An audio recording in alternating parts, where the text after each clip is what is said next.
We may not be qualified psychiatrists, but our music is great therapy. Metal Nation Radio, keeping you sane 24/7, 365 days of the year. The only medication you will ever need. Good morning, everybody. You're listening to the Heavy Metal ICU, and I have the one and only drummer at the wrong gig. You may have seen the video. I've been putting it up on my Facebook page left and right. We got Steve Moore, the Mad Drummer. What's up, bro? Not much. What's going on with you, man? Oh, not much. Just, typical day here in Pittsburgh. So you're a WV guy. So is it Mountaineers?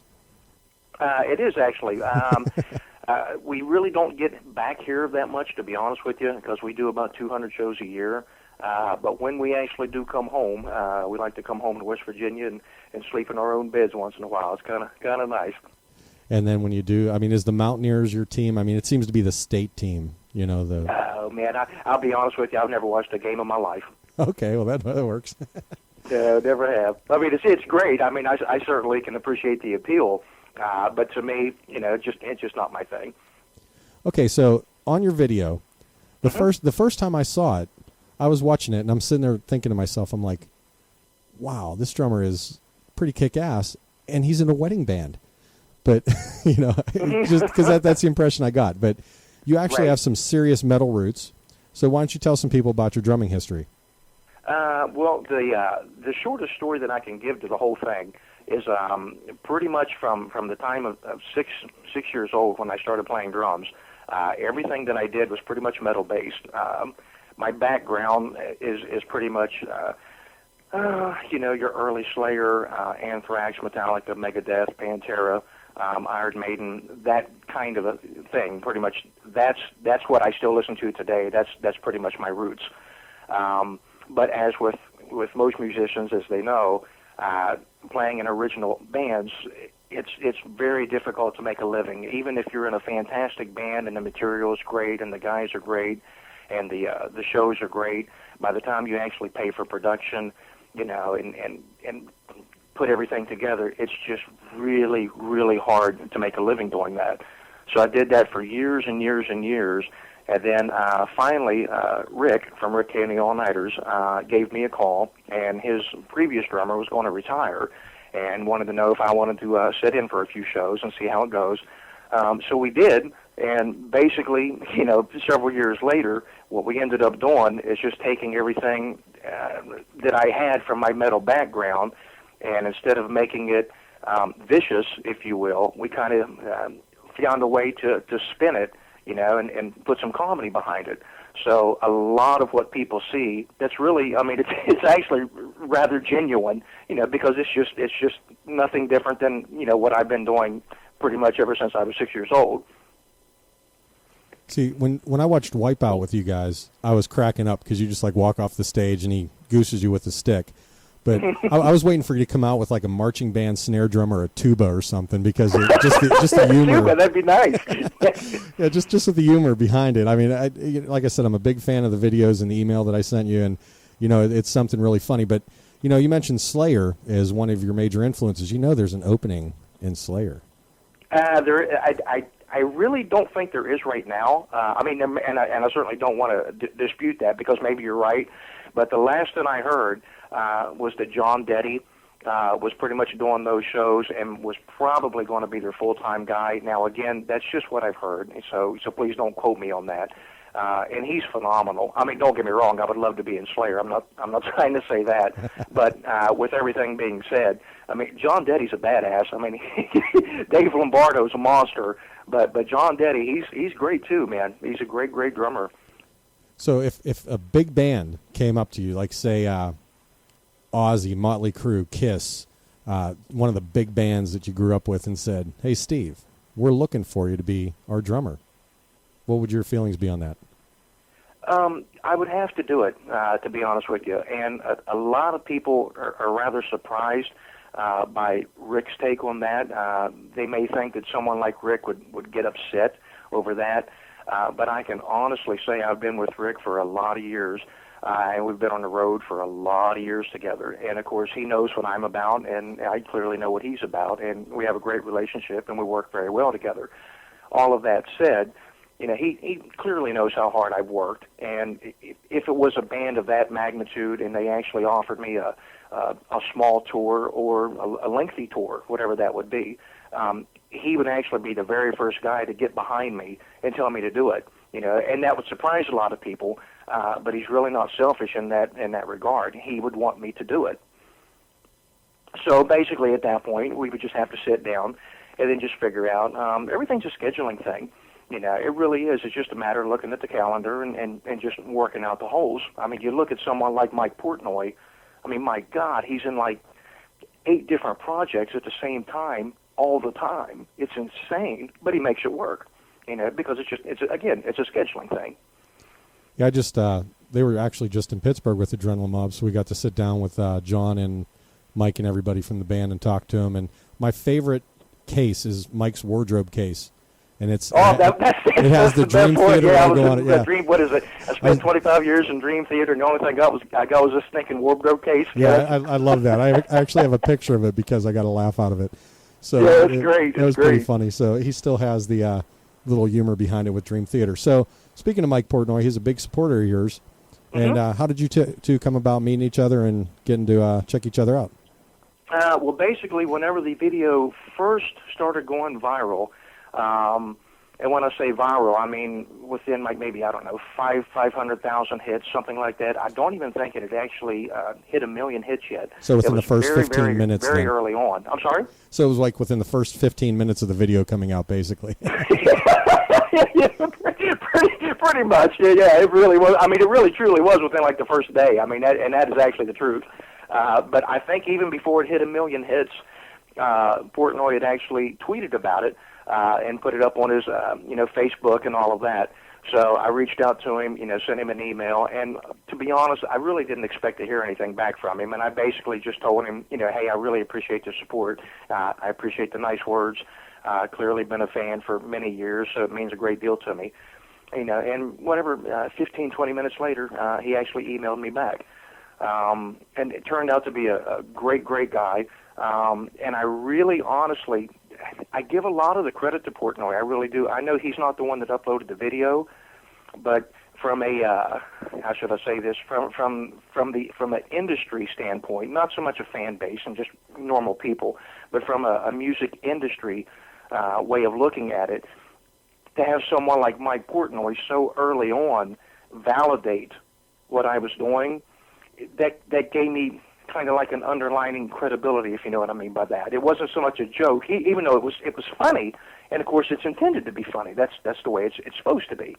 However, to have someone like Mike Portnoy actually behind you, you know what I mean? I mean, Mike's a serious name. I mean, he's not just a famous guy. He's not just a popular drummer, but he's arguably one of the best drummers on the planet. Absolutely. So to have someone like that actually get behind me, again, it just gave me an underlining credibility that just is priceless. And as I'm sure you know from talking to so many people in the industry, to have that behind you, and have a name like that behind you, again, you can't put a price on that. You really, really can't. It's just huge. So that kind of support was just, again, you just can't say enough about it. You just can't say enough about it. And on top of that, he's treated me great.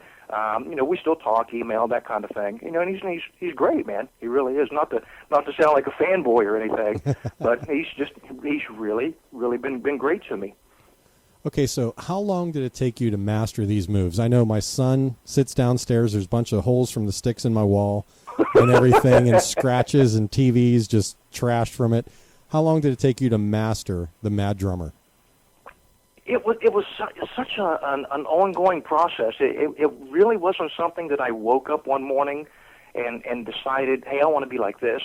It really wasn't like that. Again, I started playing drums when I was 6.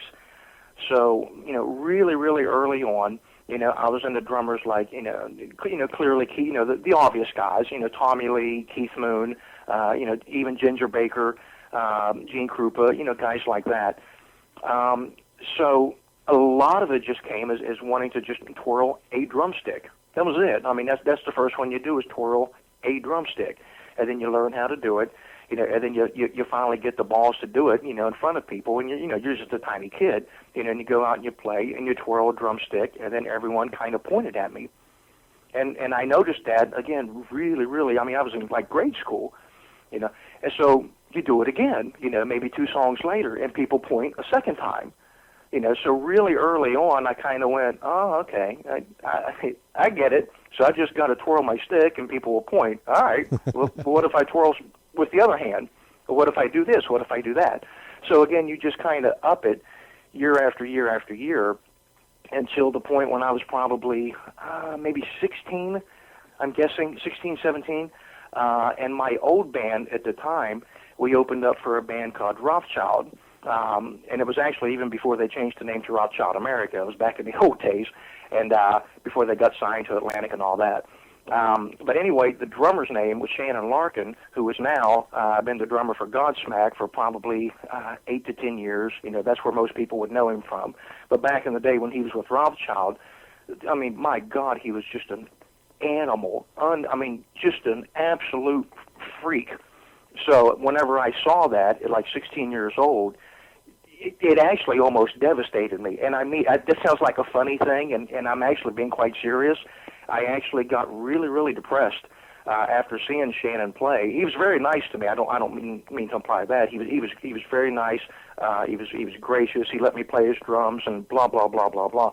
But from seeing such a talent like that, and of course I was the proverbial big fish in a small pond. And I kind of thought, man, I'm really good. I'm really good. And then your young little 16-year-old mind just gets blown to hell, when you see someone like Shannon. And I literally went into a pretty bad depression for almost 4 or 5 months after seeing him, because I kind of thought, my God, if that's what everybody plays like, I'm dead. I mean, I don't stand a prayer, man. I'm going to get killed. I mean, I don't got the goods. And then obviously, you wake up one morning and okay, well, what was he doing? Well, what was he doing? Well, how did he do this? How did he do that? So a lot of what I do, I always try and attribute that to Shannon, because he was really, honestly, the sole person, the godfather, if you will, of everything that I do. Had Shannon Larkin not existed, that video would not exist, hands down. Period. I wouldn't exist. I would if I hadn't seen Shannon Larkin playing drums, I'd probably be, working at Lowe's or something. He was just that instrumental in everything that I do. So the whole process, again, it wasn't something that happened kind of overnight. It was just a little bit here and there over a course of 20 years. Okay, so you have a Pittsburgh connection as well from your past. Mm-hmm. You played in a band called Triple X. Oh, yeah. Mm-hmm. So you played with Dofka from here in Washington, PA, and name some other bands you played with in the area that you've gone, got some recordings out with and, did some fun stuff with. The biggest ones would have been, as you mentioned, Dofka. He would have been the first one. We were in a band together called Brick Mistress years ago. It was actually our first band together with Jim. And then, of course, a few years later, and in that band, put out a few discs. Then a few years later, that band dissolved, and then Jim formed his own unit, obviously called Dofka, and I played with him for several years. Then after that, moved to Youngstown for a period. Played with a band up there called Dark Carnival for a while. Came back, played with Jim Dofka again, and then after that, ended up with Triple X for a while. And then, of course, and since then, the guitar player from Triple X, Freddie Nelson, which some people may know, obviously, from Triple X, but on top of that, he also had a record out called United States with Paul Gilbert. Great record. We've done a few things, here off and on as well. And then when I did the Belgium Drummers Festival, I actually flew Scott Bender, the bass player at the time from Triple X, who had also played with Baton Rouge and a bunch of other bands. I flew Scott Bender and Freddie Nelson over to Belgium with me to do the Belgium Drummers Festival. So it was really nice to get the opportunity to play with them again after what seemed like 100 years. And that's pretty much it, to be honest with you. A couple of little projects here and there, but those were the big ones, though. Triple X and Dofka. Okay, so with the hits, I was going to go through all the videos and count all the hits, but there's so many different Drummer at the Wrong Gig videos that have popped up with 25 million hits plus and 150,000 hits plus. How does it feel to know you're one of the most recognizable drummers in the world? It's odd. I mean, it's great on one hand, but at the same time, I like, for example, whenever I go to NAMM in Anaheim, California, there's literally 100,000 people there, and I'll walk around, and absolutely nobody recognizes me. I mean, absolutely nobody. But if I walk up to somebody, somebody that I either admire or somebody famous or someone like this, if I walk up to them and then tell them who I am, then they basically go bonkers and great. We exchange business cards, and then talk on the phone, and everything's great after that. But prior to that, I'm really not recognized that much, unless I want to, walk down the mall in a, gold sparkle jacket. Yeah, so next time you go to NAMM, you got to wear your little gold sparkle jacket. Okay, so I mean, you're one of the more focal points of the band. How do you feel your other bandmates take on that? But they're great with it. They really are. That was another thing that was kind of in the beginning. Whenever the video exploded, a lot of people kind of wrongfully assumed, that the other band members would get upset, envious, things like that. And that's really not the case, because of course the show has been set up the way that it's set up for years and years. I mean, it's nothing new. I mean, I know whenever you just watch the video the first time, it looks like some crazy drummer just walked in off the street and went apeshit, and then just left. But that, obviously that's not the case. I mean, it's a show band, and it's a fun band, and just a nice, family kind of a show. So the whole roller coaster of it is, of course, the highs and the lows. So I'll kind of calm down for a few songs, and then Rick will basically, shall we say, regain control, and then a couple songs later, I'll go batshit crazy again, and the whole thing starts all over again. So the whole band is in on it, as far as the bass player, the guitar player. I mean, everybody's a very significant part of what I do. So, in other words, if you just put me out and had me play drums for, say, Mariah Carey, it's not going to work. You know what I mean? I mean, that's not to say that it wouldn't be a fun gig, but I would obviously immediately have to tailor what I'm doing, to do that. Now, even if someone like Mariah Carey, which I could never see this, but even if someone like that wanted to have someone like me and wanted to somehow exhibit, some of those things, well, we would still have to sit down and figure out, okay, where do you want me to do it, and where do you not want me to do it? Because I don't want to walk on your performance. You would have to sit back and do that. But with Rick Kay and the All-Nighters, we've been doing that for 10 years.